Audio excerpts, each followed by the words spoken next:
Mejor así, que no se haya visto el cabreo.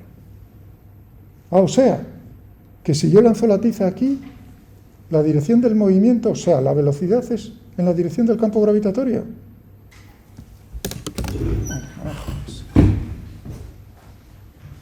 Toma, coge. Bueno, cuidado, no la cojas mucho por si tiene virus. Bueno, tíramela de vuelta. Mira. Gracias. Yo diría que el movimiento, si no os ha quedado ahora claro, ¿cómo es? Parabólico. Sí. Cuidado, rectilíneo es un caso particular de una parábola, ¿eh?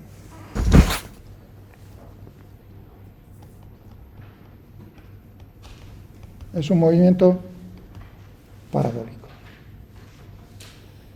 Un movimiento uniformemente acelerado es un movimiento parabólico. El plano de la parábola, ¿cómo está orientado el plano de la parábola? La parábola está contenida en un plano, ¿y ese plano? Entre la fuerza de la gravedad y la fuerza de gravitación. La fuerza de la gravedad. Bueno, ahora estamos en este problema, en el campo y la que tú me explicas. O sea, la dirección del campo y la de la fuerza, que si tiene alguna fuerza, o la que se la aplicas tú, eso es todo. Ostras, Pedrín. ¿Que se la aplico yo? Amigo, tenéis un follón mental que es el deseable, por cierto. Por mi parte, no es la riña, sino es justo. Si no, eso no hay manera. Pero no habíamos quedado que la única fuerza era esta, entonces, ¿qué otra fuerza hay? ¿Ves? Qué fácil es pillarnos los dedos, tú y yo.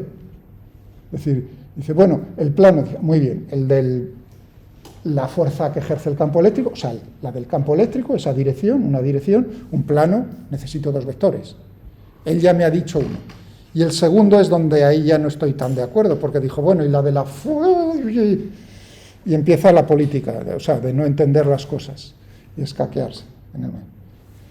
¿Qué otra fuerza? Si es la única fuerza.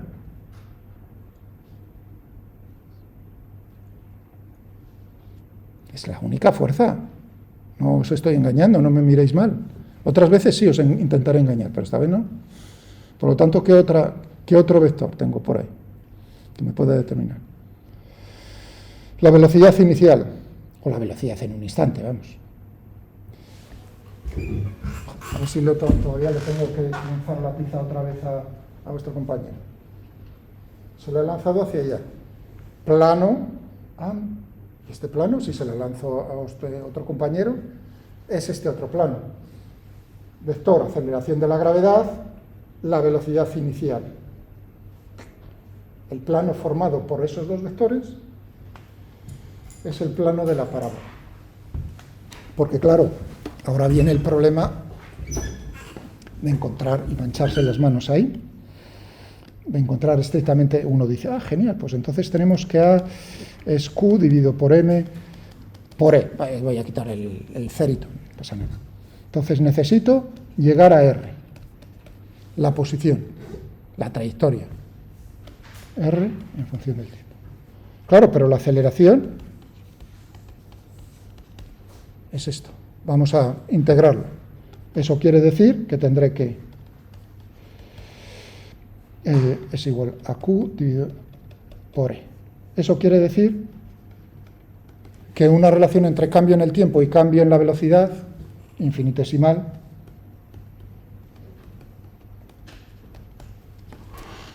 ¿de acuerdo? Un pequeño cambio infinitesimal en el tiempo provoca un cambio en la velocidad infinitesimal que viene dado por esta expresión. La suma de los cambios también será cierto, ¿no? Es decir, la integral. Entre un tiempo t,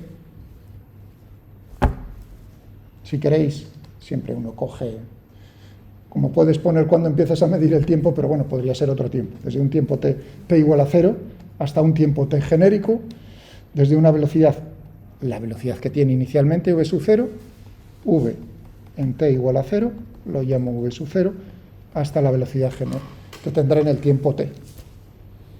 Lo bonito en este caso, lo chupado es que, anda, eso sale fuera de la integral. Por lo tanto, tendremos v, y esta integral está chupada también, v menos v sub 0, qme por el tiempo t. O sea,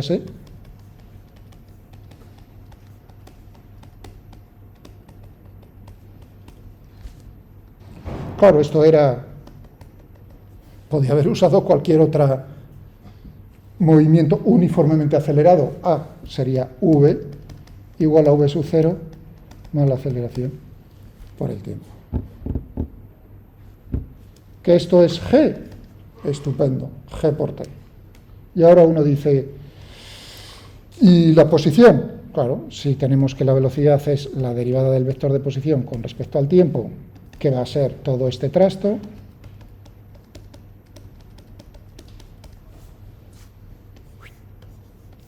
otro paso de tuerca. Pero habéis visto aquí que ya necesito, para saber la velocidad en cualquier instante, cuál es la velocidad en un instante inicial, porque estás integrando.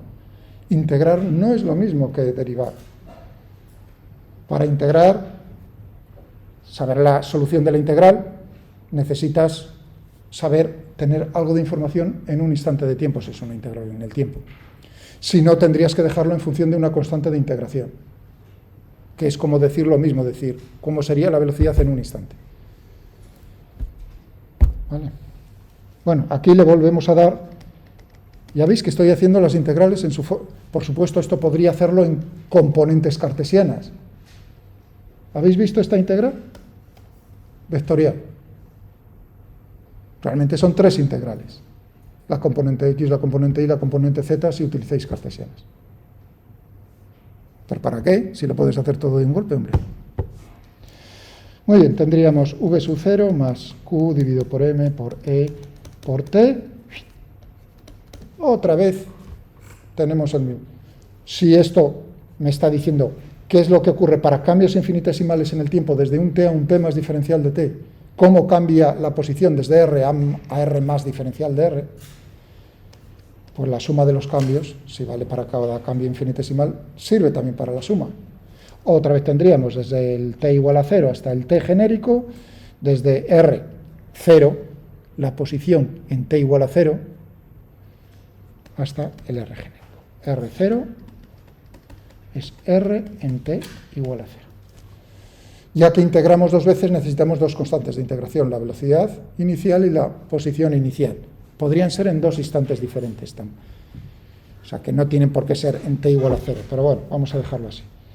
Entonces, ¿qué tendríamos? R menos R0, integral inmediata a la de la izquierda, y esta, tenemos suerte otra vez, porque tenemos aquí que V0 sale fuera de la integral, tendremos aquí que QMY sale también fuera de la integral, me queda una integral en t más diferencial de t, por lo tanto un medio de t al cuadrado, por lo tanto, ¿qué me va a quedar? Vamos a ponerle ahí aquí. R igual a R sub 0 más V sub 0 por el tiempo más un medio. ¿Cómo era la aceleración? QME por el tiempo al cuadrado. Flap.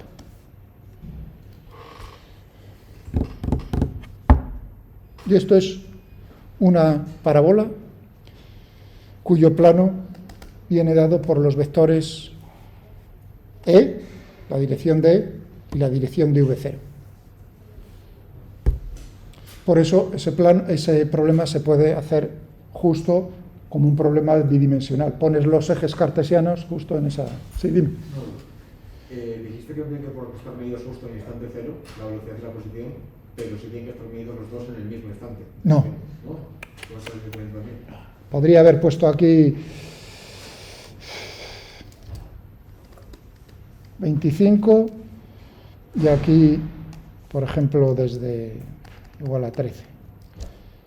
Entonces, eso sí, cuidado, aquí ya no tendría R0, sino R13, y aquí no tendría V0, sino V25. O sea que la información puede ser, pero habitualmente en los problemas que hacéis, todos los problemas, uno lo simplifica lo más posible, decir, oye, me están dando las condiciones iniciales, fijaos la palabra inicial, t igual a 0, pero no tiene por qué ser eso. ¿Vale? Bueno, Ya veis cómo sí hay que saber física 1 también, la mecánica. Era una pregunta que la cuestión es justo ahora. La cuestión es ahora, no en el momento fatídico, en el cual me pagan también para hacer eso, sino antes, ¿vale? ¿Dónde? Por cierto, tiene, ahora uno dice, oh, menudo rollo. ¿Y tiene esto utilidad? Hombre, ahora con las pantallas estas planas me han chafado, iba a decir. Aunque sí, ahí también tenemos campos eléctricos y magnéticos. Pero ahí tenemos, claro, ahí tenemos física cuántica directamente. Ahí no nos podemos... Pero bueno, en las televisiones antiguas, en las de tubo, en la de los abuelos, iba a decir, ¿qué es lo que estaba ocurriendo en la pantalla? O sea, la imagen, cómo se formaba la imagen. Aquí son los píxeles, ¿no? Son diodos de luz. Por eso el efecto es, cuidado. O sea, ¿por qué emite fotones esto cuando le estás sometiendo a diferencias de potencial cada uno de ellos independientemente? Eso es un efecto que hay que saber física cuántica, que le vamos a hacer. En el otro caso, ¿cómo se hacía? Pues tú arrancabas electrones de una placa, ¿no? Sometiéndolo a una diferencia de potencial, o sea, a lo bestia. Entonces esos electrones en el tubo, en el vacío, pues salían con una cierta, fijaos, velocidad cero, por decirlo así. Por lo tanto, la trayectoria, no tenemos la gravedad. Fijaos cómo se despreciaba la gravedad frente al campo cuando hicimos el problema de la atracción entre el protón y el electrón, gravitatorio y eso, o sea, que nos olvidamos de eso. Y uno dice, ¿cuál sería la trayectoria? Hombre, si la velocidad inicial es cero, la trayectoria es rectilínea con la dirección del campo. Cuidado, el sentido ahí depende de si la carga es positiva o negativa. Si es negativa, en sentido contrario. ¿Vale? Bueno, una trayectoria en el tubo. Ya, pero es que luego se le hacía una perrería, o sea, golpearía en un punto del cristal, un cristal que estaba con una capa, se vaporizaba una capa de un compuesto de fósforo, fosforescente. De tal manera que cuando golpea el electrón, o golpeaba el electrón en esa sustancia, lo que hacía era excitar los electrones de esa sustancia a capas energéticas superiores, es decir, que también, por desgracia, también había física cuántica ahí. Y claro, inmediatamente volvía a decaer con un tiempo de decaimiento, la fosforescencia. Es decir, que cogéis un cacharro que sea fosforescente, lo excitáis, por ejemplo, con luz, apagáis la luz inmediatamente y veis cómo está emitiendo luz cada vez con menos intensidad, exponencialmente, decaimiento exponencial. Pero tiene un tiempo, dependiendo del compuesto, pues el tiempo de reacción de la pantalla. Era importante, por eso quedaban marcadas. Y veía uno, ¡fum! Si los movimientos eran muy rápidos, veían el tiempo de reacción. Esto también tiene un tiempo de reacción. Vale. Ya, pero solo era en un punto. Eso te daba un blanco y negro, por así decirlo, un punto de luz. ¿Y cómo lograbas formar la imagen?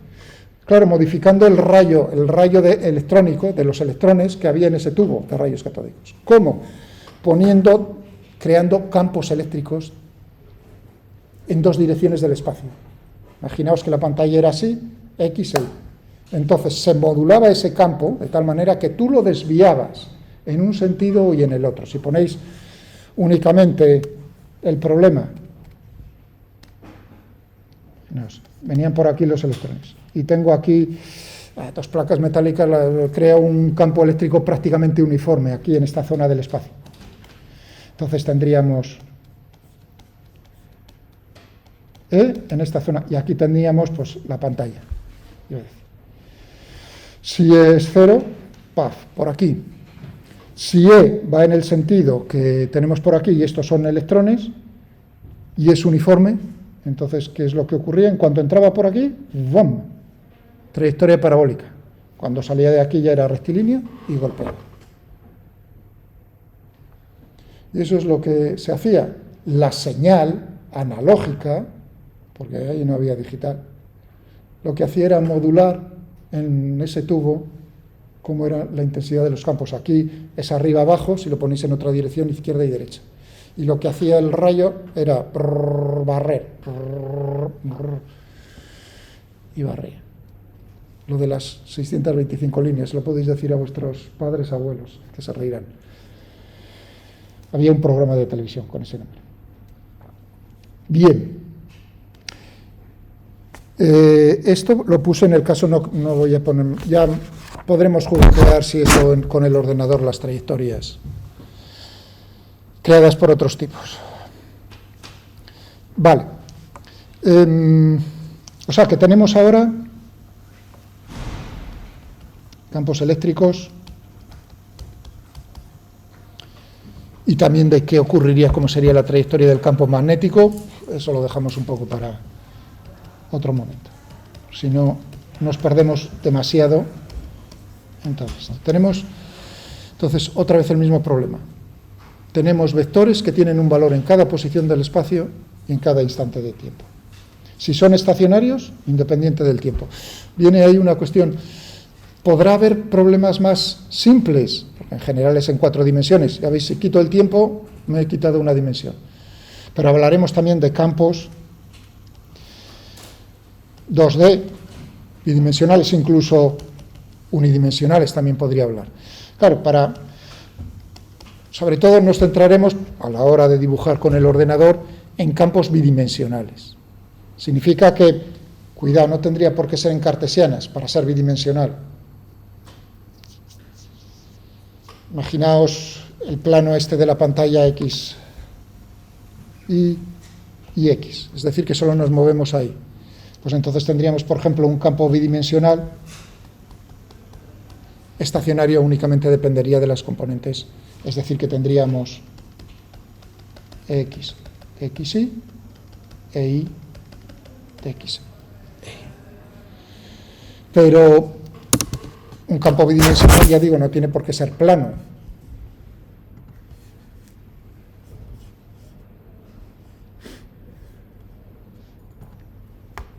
Qué asco.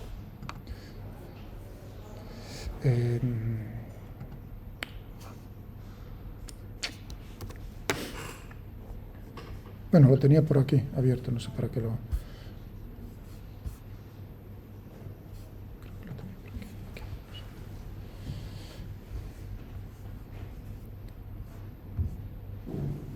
Por ejemplo, un campo bidimensional.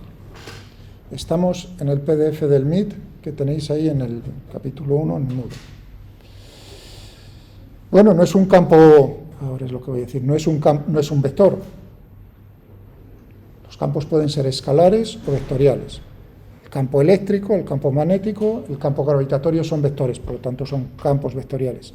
Pero hay otras magnitudes físicas que están definidas en cualquier punto del espacio, en cualquier instante de tiempo, que son magnitudes, por ejemplo, el mismo ejemplo que pone Feynman en ese PDF, la temperatura.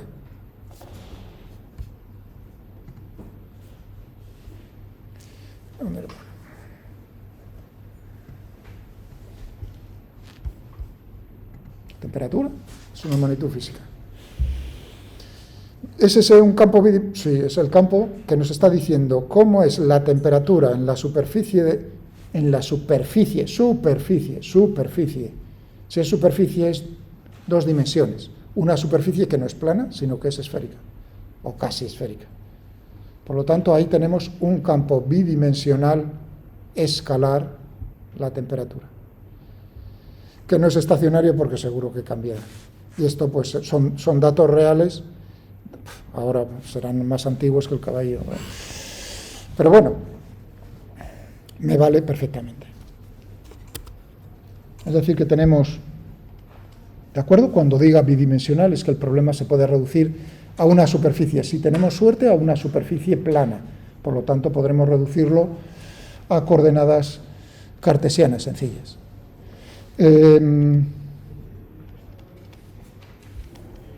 Campos.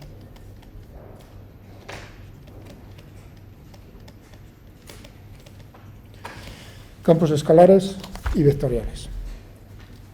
Por ejemplo, temperatura. Otro ejemplo que, o sea, si es que estáis todo el puñetero, todo el día estamos viendo, nos están metiendo por los ojos los campos, vemos la predicción del tiempo. ¿Qué nos enseñan? Nos enseñan la presión, ¿no? Cuidado, ¿a qué? Nos enseñan primero un mapa en superficie. Bueno, tampoco. Las isobaras que veis no son en superficie.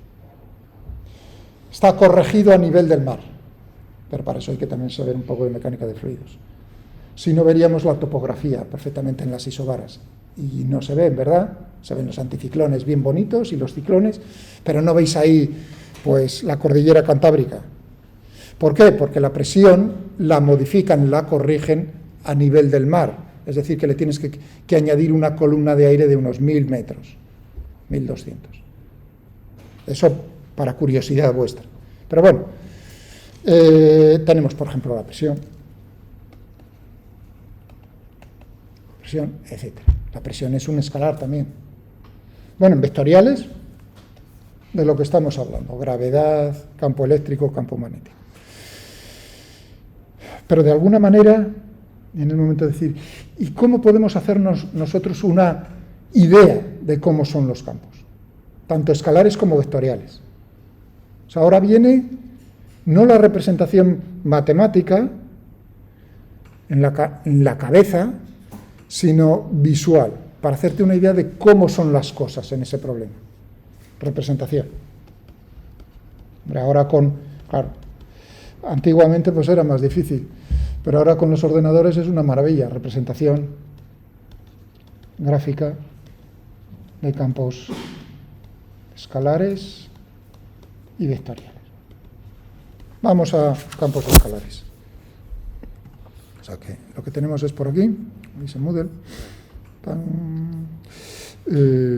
métodos de visualización. Bueno, ya aquí lo dicen las palabras, lo tenéis también. Fijaos, representaciones de campos escalares, representación de campos vectoriales. Cosa que tenéis también, o sea, de lo que voy a hablar aquí, lo tenéis ahí, y lo tenemos en el Purcell,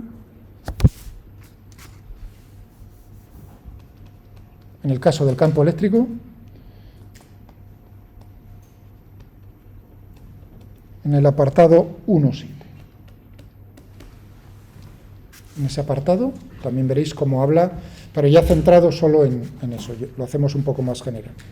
Y también en Feynman, o sea, bueno, llegará un momento en que ya no lo haga, pero bueno, ahora no está mal que...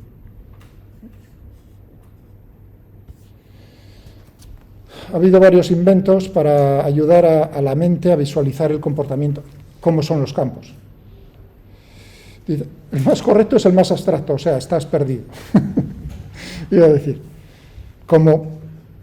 bueno, perdido, quiero decir, es una función matemática de la posición, fijaos que es por cómo empezamos, de la posición, cartesianas, lo que sea, y del tiempo. Esa es la representación que te da toda la información.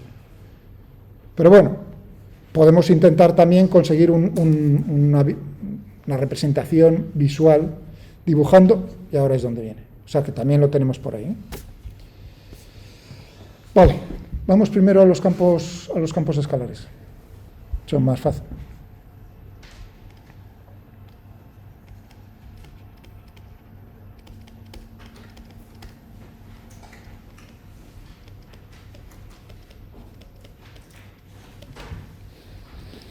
Tenemos por una representación, un plot de colores, o sea, colores, simplemente. El color, la escala de color te dice el valor del escalar. Fijaos que si estoy pensando en la temperatura, a mí lo que me interesa saber es que yo veo una representación gráfica y digo, pues en ese punto tiene ese color, miro la escala, tantos como lo que vemos, pues en la predicción del tiempo también, para hacer calor, frío, y utilizan, ¿cómo veis ese tipo de representación? Porque entra por los ojos. Tiene una pequeña pega, que claro, la fácil es en 2 dimensiones. ¿Se puede hacer por representación de colores en 3 dimensiones? Sí, también se puede hacer, pero el cerebro ya lo sobrecargas. ¿De acuerdo? Y hay muchas ayudas muy bonitas de ponerte gafas tridimensionales y meterte en el mundo del campo dentro. Tú vas avanzando y vas con la mano, o sea que eso ya ha dejado de ser una cosa, esto, pues hace 25 años era experimental. Y se necesitan ordenadores rápidos, pero ya empezaban por ese momento, en ese momento a hacer cosas de esas, ¿no? Y entonces dices, pues me fijo aquí, y entonces, pero claro, eso ya tiene complejidad, es meterte en un mundo tridimensional, cuando tus ojos ven bidimensional.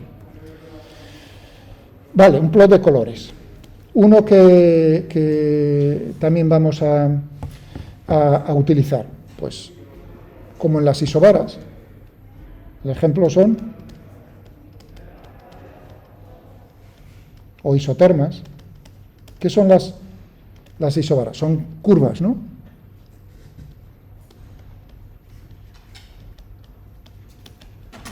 De contorno.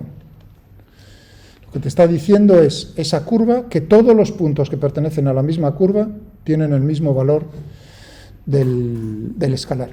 ¿Qué pone? Curvas de contorno. Isotermas. Isobaras, Vale. isotermas.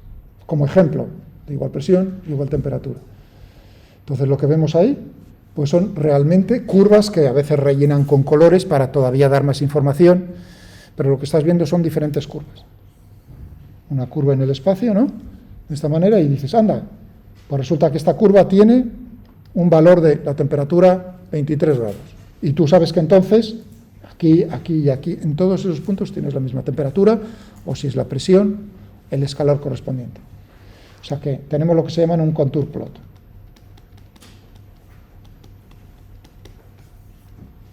El plot de colores en inglés pues se llama de densidad, por densidad de color, un density plot. Ya veréis cómo estos nombres, o sea que son los habituales, también en matemática, pues los usa esos nombres para las funciones, juntando density plot y contour plot. Y bueno, sí, iba a decir, y se me escapa el más bonito, el tercero. Cuidado, esto otra vez en 2D. Porque claro, si uno piensa en 3 dimensiones, ahí es más factible. En 3 dimensiones, uno piensa todos los puntos del espacio que tienen el mismo valor de un escalar. ¿Qué ente matemático es ese? Geométrico. Una superficie. Es decir, que si hablamos en tres dimensiones, lo que tenemos no son curvas de contorno, una curva, sino superficies de contorno.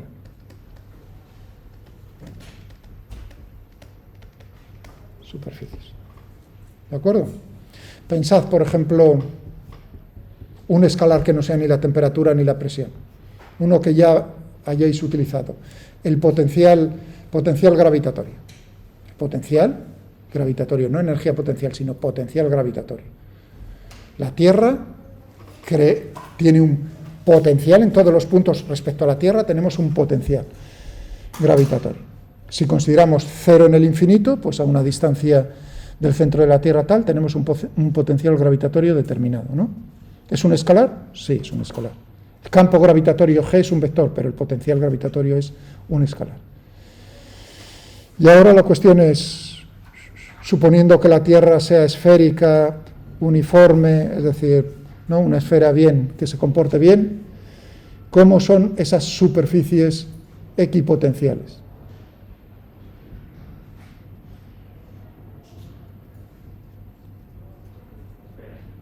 Esferas, claro. Pensad ahora un momento, ya apoyándome, o sea, porque me tengo que apoyar en cosas. Y uno dice, vale, han visto la gravedad, potencial gravitatorio de una masa, porque claro, en ese caso cuando he dicho una esfera que se comporte como Dios manda, es que podéis reducir el problema a una masa puntual situada en el centro de la Tierra. ¿De acuerdo? Para puntos por encima, fuera de la superficie terrestre, ¿cómo es el potencial gravitatorio U? U es un escalar y dependerá de R, el tiempo como está quieto, es U de R.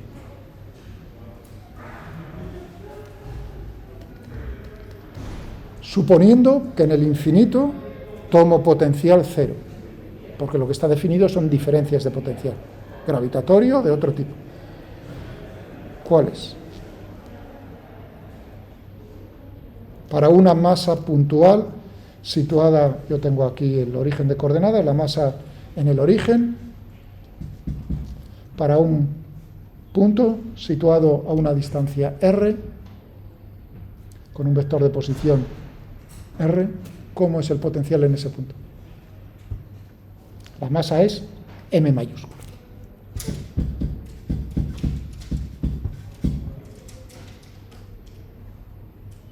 Sin miedo a equivocarse, no pasa nada. ¿Sería un punto también? ¿Un punto? Pues no sé. Desde luego un punto no. G en este caso, ¿no? Teníamos que era menos G, M, R cuadrado por R. Lo puse el otro, ¿no? Ese es el campo gravitatorio que crea una masa puntual situada aquí en el origen de coordenadas. R es el vector unitario en la dirección radial.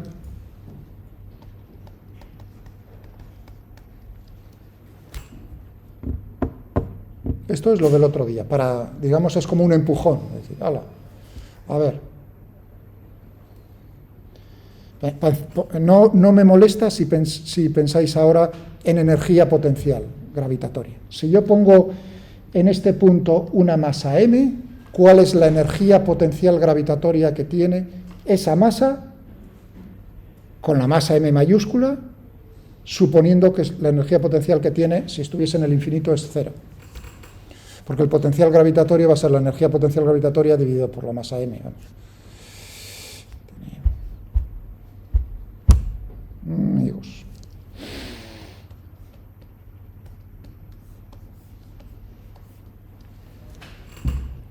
Menos G, la constante universal, de gravitación universal, M dividido por R. Es inversamente proporcional a la distancia, no al cuadrado de la distancia, sino a la distancia. ¿Y ahora? ¿Lo recordáis? ¿Ahora sí? Vale.